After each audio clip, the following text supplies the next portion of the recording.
we're off. Look, and we're off. So the race is. Welcome back. We're just talking about food. Yeah, off camera. Talking about food. Shane says he's hungry. And I was like, you're always hungry. What food could you live on all the time? You know, breakfast, dinner. Breakfast, lunch, dinner. Well, has it got to satisfy you though, or is it just like what could you just eat? And it wouldn't matter if you're on a deserted island, you've got a shipload of what, and you're going to be there for the next year. Burgers. That's not a bad shout. And that would do breakfast, lunch, and dinner. That's not bad at all. Yeah. Burgers. There we are. Because someone might say something like cornflakes, something like that. I'd be like, it just don't work. Because I've gone through a phase of eating cornflakes recently, but they just don't fill me.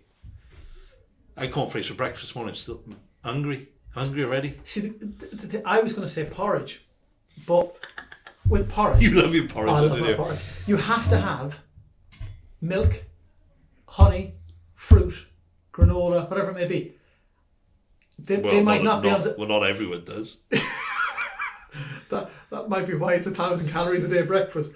But yeah, because you not don't have all a be on normal portion of porridge. That might not be all on the deserted island, but your burger. You have a daddy bear portion, don't you? Yeah. Porridge. Your burger is just cook it, done. Yeah, really. That's not a bad shout. Sometimes you don't have to cook them. People eat them like they're not cooked as well. They know I can do that, but that's not a bad shout. I'd love to see what other people would put. Can we run a poll on LinkedIn or something? What is a staple food that you could not live without on a deserted island? That has a full. The problem is you put that on LinkedIn, people will get into what's got the most nutritional value and like what's gonna like give off the most amount of energy. Rubbish. What would you just eat? That's all I want to know. Whether it's pancakes, it could be anything. Pancakes. That's good. Doesn't matter that you're going to put on 3 stone. Doesn't matter anything like that. It doesn't matter. You limit how many you can have a day as well? No, absolutely not. No, yeah. No, you can just. What would you live on, snack on, eat all day, every day for 2-3 years on a deserted island? You were driving this big ship, a big tankard, and it basically crashes aground, and it is full of just this one thing. Burgers. Everyone will start talking then about, but how are you going to store? You're not good for the vegans, the vegetarians, right? No, it doesn't matter about the storage and all that. It's just, this is hypothetical. Hypothetical, just every that's day, the problem. People go go in, like, storage, how long are they going to last? Yeah, it doesn't matter. Open the door, and there's this new thing every day. You just open it up, it's there. You open it up, it's there. In a bun, bit of cheese. I see. This but this is no different to my porridge then, because having all these things is just. Yeah, burgers is a great shout. I don't think I get bored of it either. Yeah, that's not. I get bored of porridge. You don't get bored of porridge, do you? I wouldn't know. I can try and eat it for the next year 3 times a day, and I'll tell you. But burgers is a great shout. There's a challenge. Burgers would grow you, wouldn't they? Porridge would grow you as well. Talking about growing. Growing a business. Growing a business. Which we've been doing for quite a while. Yes. Yeah. I was on a webinar, Zoom thing a few weeks ago. Probably you love a webinar, don't you? Love them. With some coaches, talking about money and stuff like that. And they said, what's been one of your biggest achievements so far this year? And I kind of threw in something, and I probably need to reword it. And I said, the amount of failures that we had, because it means that we're constantly trying new things, but we're learning and we're adapting to those failures. So we're not just static. We're trying things. That doesn't work. Like a back office system may have cost some time and money to try and use. It doesn't work. We look at something new. But there was many failures we've had this year. It's not failure, it's feedback. And that's what they said to me. It is look at the feedback and take the positivities out of it. So as a business, I think if you're not failing, you're not growing. Not growing, yeah, absolutely. Yeah, definitely. But yeah, I was just going to talk about something which kind of interests me, because we speak to a lot of business owners and we work with a lot of business owners, and there's a question that I've kind of started to ask them more so is what is the primary objective of your business? It's one we've asked ourselves, isn't it? Yeah. And the usual answer you usually get is, The woolly answer. yeah, well, exactly that, because that's what we've been kind of conditioned to answer. You know, you go to the bank, they want a budget plan, right? Okay, and in that they want a bit of an executive summary, and in that they want to know what's your primary objective of your business, and most people will say make an impact, be the best financial planning firm in Wales. I want to be a carbon neutral company by 2025 Yeah. and plant 16,417 trees you in know, the Amazon. the best communication company, all of those things. Don't get me wrong, they are things that can be an objective of your business. But the primary objective of your business, okay, as Peter Drucker said, who was actually one of the most widely known and influential thinkers on management, says the primary objective of a business is to win and keep customers. It's as simple as that. It's Because very without simple. customers and clients, you have no business. So your primary objective should be how you win new business and how you keep it. And that goes from Apple, Google, Coca-Cola, Tesla, They're all about, Amazon, in the depth of what they do is about customer acquisition. down to Joe, who has a little widget business on your high street. It's all the same. Yeah. Fundamental thing. It's sales. But then also keeping those clients once you've got them as well. So it's client acquisition, how we actually keep those clients and get repeat business from them and do what they kind of do. So There's no rocket science to it. So a bit like Apple, you need this gadget because you look super cool. And guess what? We're bringing out the better one next year, and you retain. Yeah. Well, that's it. They bring out a new version and they'll tweak it. They'll make it better. I'd love to see the stats on actually how many people, because what did they have? The iPhone 13, obviously the last one's the 14 now. 14? But the iPhone 14 has now ironed out some of the problems of the iPhone 13. How many people who've got the iPhone 13 now are going to go and chop in, pay extra, and get the iPhone 14? Hundreds of Now, I've got thousands. the iPhone XR, which I think is from the dark ages. I think mine's about 3 years old, my phone now. The dark 3 years, 36 months. Yeah, But but that's just how quick it But when evolves. I got mine, I don't know what iPhone was out then, but I just went for the one a couple of generations before, which was a bit cheaper, because for me it only kind of served the purpose of emails, phone, take some photos and stuff like that. I'm probably going to actually. This probably goes against everything that I usually stand for, but I probably am going to go for probably the 14 now, because I do want the better camera, because we actually do use the camera in our business. Do you know what I mean? We use a lot of technology now, and actually we probably do need a very good camera which we can use on the go when we go to things, to actually be able to film things that we'll use for social media. So there's a slightly different reason for it now, but I don't need all the bells and whistles on it. One thing I do actually need is for it to be waterproof, because I don't have that at the moment. Yeah. And iPhone is the best at everything. Pictures, Yeah. emails, and everything. Yeah. Bar one thing. Reception a lot of the time. yeah, I don't It's get a primary objective. I don't get a reception where I live, and I don't get a reception in our caravan that we have down in West Wales. I don't get a signal there, so I have to go on Wi-Fi wherever I kind of am. And then you have that whole thing around Wi-Fi calls. But yeah, but that's just coming back to it. The likes of Apple is a good example of that. Do you know what I mean? They know how to win and how to keep customers. Yeah, it's going back to someone we both know, Daniel Priestley. The line he says of pivot in the marketplace, not in the mind. If Apple had waited, how long is the iPhone out now? 12, 13 years, probably is. If they had waited to bring iOS 16 out till now, it'd be a waste of time. They brought something out. When you look back now, it was crap. It was absolutely rubbish. It was a block.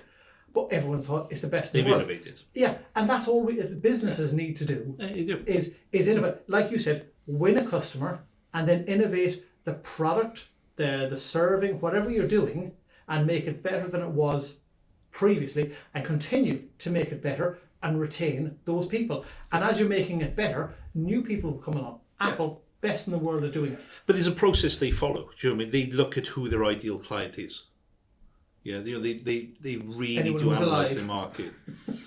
Yeah, but they have honed that, haven't they? Because they know that their market is a market that's on social media, so they're very strong on social media. The people who need that fast phone, that ability to be able to take a good picture, be able to load a social media, be able to mess with it. You know, they're actually the real functionalities of it, but it needs to look slick. Yeah. It needs to be something that everyone else is out on the market. So they know how to do that, yeah.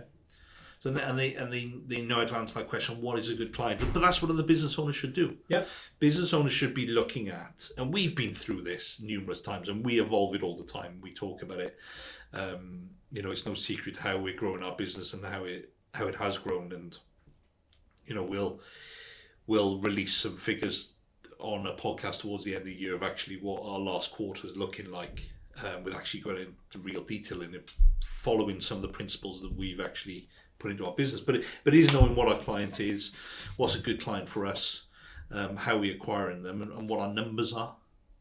Do you mean, and actually, do you know your numbers around your clients? Like, who are your good clients? Where is most of your money come from? Do you know what I mean, as a kind of business, do you know that? Because you can use the 80-20 principle, the Pareto law on it effectively is the fact that generally 80% of your business will come from 20% of your clients. Yeah. There or thereabouts, you know, there'll be some kind of tweaks in that, but generally not many businesses are very good at kind of going, they are once they actually hone into this, actually really maximising what they've kind of got there and actually squeezing the best out of every kind of client they can.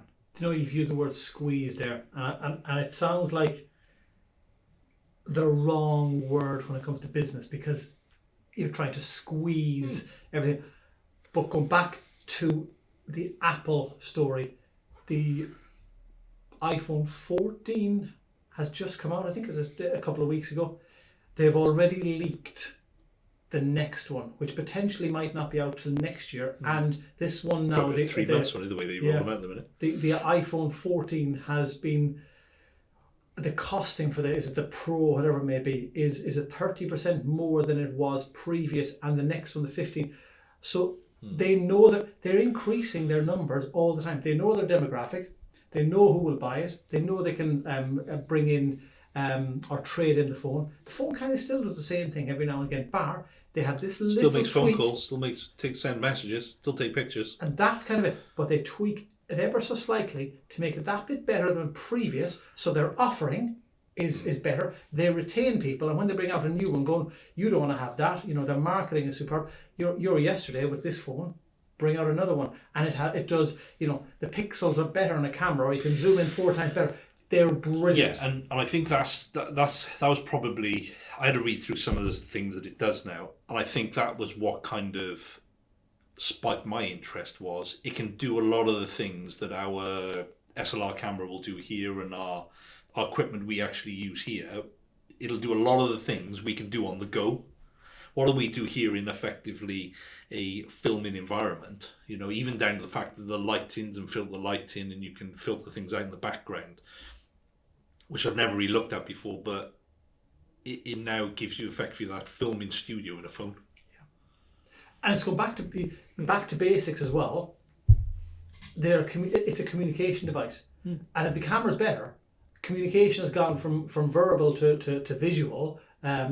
Communication is now going to be better. If the camera's better, FaceTime, WhatsApp, video messaging is going to be better. So those the people of the past, that maybe the grandparents or whatever, you know, now everything now they see their little kids, grandkids growing up, because they see them more often, even if they're the other side of the world, because FaceTime and all this is something that you can do at the click of a button. And so they've got into a new sphere of people that they can communicate with and they can sell to, which they didn't before. By upgrading a phone, which is a communication device, by giving it a better camera, they might get more grandparents or whatever wanting to see the grandkids. They are superb. So you're tweaking your offering to get more and more people in. I know this does sound a little bit like a sales pitch for Apple, but it's not, because actually we don't have that many Apple devices ourselves, apart from our phones and iPads. But it just comes back to, if you can build your business in the same sort of manner that Apple do, in the fact that how they appeal to customers, how they systemize everything, how they measure their progress, everything about how they generate new clients and how they pivot in different kind of markets, you can take so much of it Yeah. from your business, but a lot of it comes back to actually knowing your client. You know, they will have done so much stuff Yeah. around knowing their client, knowing how the client works, what the client really wants, how they can acquire that client, how they can keep that client, and actually going, well, and they'll be looking at stats and going, actually, most of our business is coming from this client demographic. Can we tweak something to also not only pull in that demographic, but we can steal some from another demographic as well? Absolutely. And then that is how you can successfully grow a business which is sustainable, is growing, but also then becomes an asset which you could potentially sell in the future. Yeah, like you said, I know we're constantly using Apple. I'm thinking back initially, maybe 15 years ago, all the marketing was done trying to be uber cool and having the the iPod where everyone had the white headsets in, and that generation have now got 15 years older. Guess what? They've got kids. Potentially they've got grandparents, so they've gone from communication devices to WhatsApping to video messages. The kids now are potentially using Macs and stuff like that, so that they've pivoted in the marketplace with the they've got that generation who are Apple lovers, and now they're getting them to wait with them and getting their parents to come in. Superb marketing machine, absolutely brilliant. As you say, you'd have to take a lot from how they do stuff and sit back and take a look and not just kind of watch them, but see how they do it, understand their Look at mythology. the depths of everything they do. Yeah. I mean, and everything will come down to systemizing, knowing the market, knowing their clients, knowing their numbers, and it all kind of come back to but not just knowing your numbers, but knowing the numbers of your individual clients and how they impact in your business. Are they using all the resources you offer? Are there resources in your business that actually are useless? Because Apple will have done that as well. They will have looked and go, well, actually, what doesn't work? Well, let's can it. Let's get rid of it. I mean, and it's no different than when you're growing your business. Whether this is your startup business or you're scaling it to to a 10, 15, 100 million exit, whichever it kind of is. You can take all these little things into account. Yeah. And it all comes back to, if you can't win customers, you can't keep them, you don't have a business. And you're constantly evolving. Be it a company that makes donuts, creates plans for people, is an engineer, develops I don't know, cans, the frontage of Coke cans, or whatever it may be. Version 1 will be the best version there and then. But when you look back and cringe, because we'll all did we do that in the past for any business? But you're adapting, you're learning, and every single company will do that. Go back and look at what a Coke can looked at 20 years ago, what a Kellogg's box looked like 40 years ago. It's ever evolving, but they continue to adapt in a marketplace. Yeah, you got to adapt and overcome.